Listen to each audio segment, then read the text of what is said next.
anodzima rugwaro, anodzima rugwaro.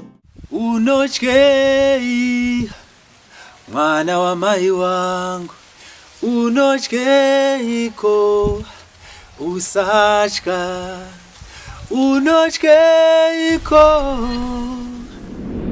Warm greetings, good people. I've come with massive news.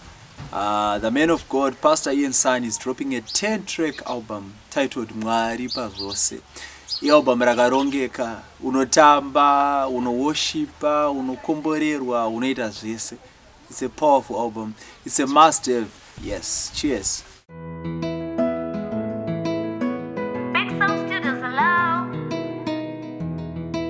Wazara ne pride, mwana wangu,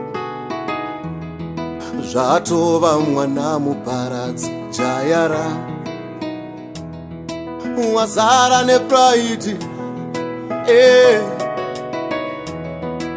atova mwana muparadzi jayara. Takamutaurira kumunga kunaipwa takabva nako kaniwe, ndakamutaurira